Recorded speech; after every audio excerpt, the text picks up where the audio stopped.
ಕೋಝಿಕೋಡ್‌ನಲ್ಲಿ ಅತ್ಯಂತ ಒಂದು ದಾರುಣ ಘಟನೆ ನಡೆದಿದೆ. ನಿನ್ನೆ ಮೊನ್ನೆ ವೇಳೆಗೆ ನಾವೊಂದು ಸಾಮಾಜಿಕ ಮಾಧ್ಯಮದಲ್ಲಿ ಒಂದು ವಿಡಿಯೋವನ್ನ ನೋಡಿದ್ವಿ. ಒಬ್ಬ ವ್ಯಕ್ತಿ ಮಹಿಳೆಯೊಬ್ಬರಿಗೆ ಬಸ್‌ನಲ್ಲಿ ಹೋಗೋ ಸಂದರ್ಭದಲ್ಲಿ ಅನುಚಿತವಾಗಿ ವರ್ತಿಸಿದ್ದಾರೆ ಅಂತ ಆ ಮಹಿಳೆ ಅದನ್ನ ವಿಡಿಯೋವನ್ನ ಮಾಡಿ ತಮ್ಮ ಇನ್‌ಸ್ಟಾಗ್ರಾಮ್ ಮತ್ತು ಬೇರೆ ಬೇರೆ ಸಾಮಾಜಿಕ ಜಾಲತಾಣದಲ್ಲಿ ಅಪ್ಲೋಡ್ ಮಾಡಿದ್ರು. ಈ ಘಟನೆ ಏನಾಯ್ತು ಅಂತಂದ್ರೆ ಒಬ್ಬ ವ್ಯಕ್ತಿಯ ಸಾವಿಗೆ ಕಾರಣ ಆಗಿದೆ.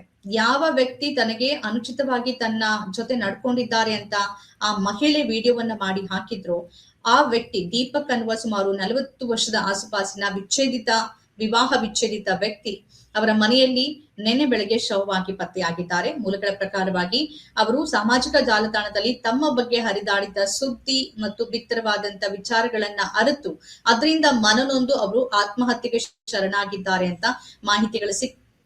ಈ ಕುರಿತಂತೆ ಇಡೀ ಗ್ರಾಮ ಮತ್ತು ಅವರ ಕುಟುಂಬಸ್ಥರು ಪೊಲೀಸರ ಮೇಲೆ ಸಿಟ್ಟು ವ್ಯಕ್ತಪಡಿಸಿದ್ದಾರೆ. ಜೊತೆಗೆ ಆರೋಪ ಮಾಡಿರುವ ಮಹಿಳೆಯ ಬಗ್ಗೆನೂ ಕೂಡ ಆಕ್ರೋಶವನ್ನು ವ್ಯಕ್ತಪಡಿಸಿದ್ದಾರೆ. ನಾವು ಮೊದಲೇ ಪೊಲೀಸ್ ಅಧಿಕಾರಿಗಳಲ್ಲಿ ಹೋಗಿ ಮನವಿ ಮಾಡ್ಕೊಂಡ್ವಿ. ಯಾಕೆಂದ್ರೆ ಈ ಆರೋಪ ಮಾಡಿರುವ ಮಹಿಳೆ ಶಿಂಜಿತಾ ಮುಸ್ತಾಫಾ ಅನ್ನೋ ಮಹಿಳೆ, ಆಕೆ ಬ್ಲಾಗರ್ ಆಗಿದ್ದಾರೆ. ಸಾಮಾಜಿಕ ಜಾಲತಾಣಗಳಲ್ಲಿ ವಿಡಿಯೋಗಳನ್ನ ಅಪ್ಲೋಡ್ ಮಾಡ್ತಾರೆ. ಲೈಕ್ಸ್ ಮತ್ತು ಫಾಲೋವರ್ಸ್ ಗಳಿಗಾಗಿ ಈ ತರದನ್ನ ಮಾಡ್ತಾರೆ ಅಂತ. ಆ ಮಹಿಳೆ ಶಿಂಜಿತಾ ಮುಸ್ತಾಫಾ ಅನ್ನುವ ಮಹಿಳೆ ಈ ವಿಡಿಯೋವನ್ನ ಅಪ್ಲೋಡ್ ಮಾಡಿದ ಕೆಲವೇ ಗಂಟೆಗಳಲ್ಲಿ ಲಕ್ಷಾಂತರ ವ್ಯೂಸ್ ಅನ್ನ ಇದು ಕಾಣ್ತು. ಎಲ್ರು ಆ ಪುರುಷ ಅಂತಂದ್ರೆ ದೀಪಕ್ನ ಕೃತ್ಯವನ್ನ ಖಂಡಿಸಿದ್ರು. ಆದ್ರೆ ಅಲ್ಲಿ ನಿಜವಾಗಿಯೂ ನಡೆದಿದ್ದೇ ಬೇರೆ ಅನ್ನುವ ಅಭಿಪ್ರಾಯಗಳು ವ್ಯಕ್ತ ಆಗ್ತಿದೆ.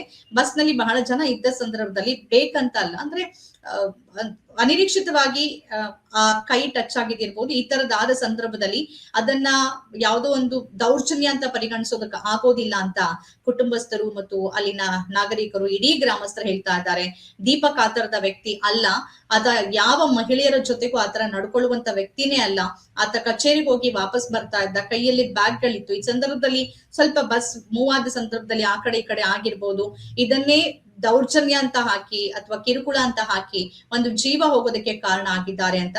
ಇದು ಆತ್ಮಹತ್ಯೆಗೆ ಪ್ರಚೋದನೆಯ ಕಾನೂನು ವ್ಯಾಪ್ತಿಯಲ್ಲಿ ಬರುತ್ತೆ. ಹಾಗಾಗಿ ಪ್ರಕರಣವನ್ನ ಆಕೆಯ ವಿರುದ್ಧ ಈಗ ದಾಖಲು ಮಾಡಲಾಗಿದೆ. ಕುಟುಂಬಸ್ಥರು ಆಕೆಯ ವಿರುದ್ಧ ಕ್ರಮ ಆಗ್ಲೇಬೇಕು ಅಂತ.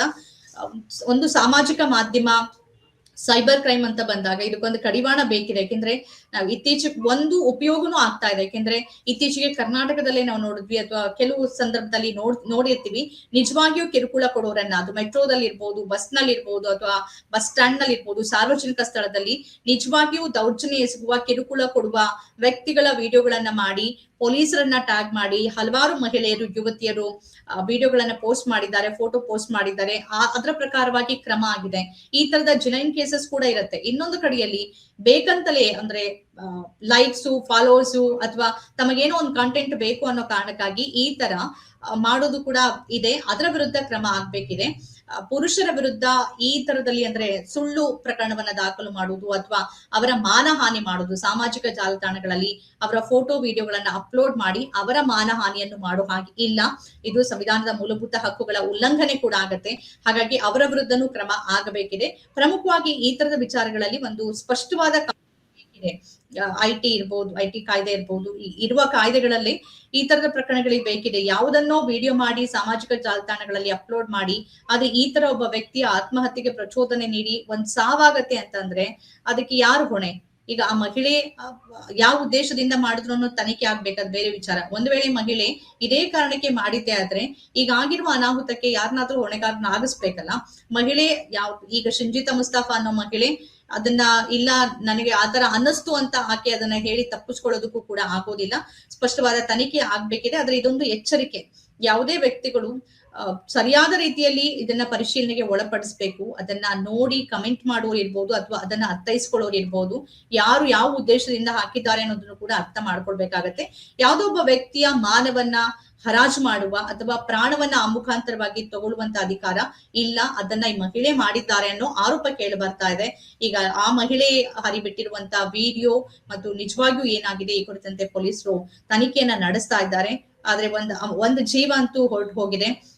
ಅವ್ರ ತಪ್ಪು ಮಾಡಿದ್ರಾ ಇಲ್ವಾ ಅನ್ನೋದು ತನಿಖೆ ಆಗ್ಬೇಕಿದೆ. ಆದ್ರೆ ಅವರ ಕುಟುಂಬಸ್ಥರು ಮತ್ತು ಗ್ರಾಮಸ್ಥರು ಹೇಳೋ ಪ್ರಕಾರವಾಗಿ ಇದು ಬೇಕಂತಲೇ ಆಗಿರೋ ಸಾವು. ಆ ಮಹಿಳೆ ಸಾವಿಗೆ ಅಂತಂದ್ರೆ ಆತ ಆತ್ಮಹತ್ಯೆಯನ್ನ ಮಾಡ್ಕೊಳ್ಳೋದಕ್ಕೆ ಪ್ರಚೋದನೆ ನೀಡಿದ್ದಾಳೆ ಅಂತ ಈ ಪ್ರಕರಣಗಳ ಅಡಿಯಲ್ಲೇನೆ ಪೊಲೀಸರು ಈಗ ಪ್ರಕರಣವನ್ನ ದಾಖಲು ಮಾಡಿಕೊಂಡು ತನಿಖೆಯನ್ನ ನಡೆಸ್ತಾ ಇದ್ದಾರೆ.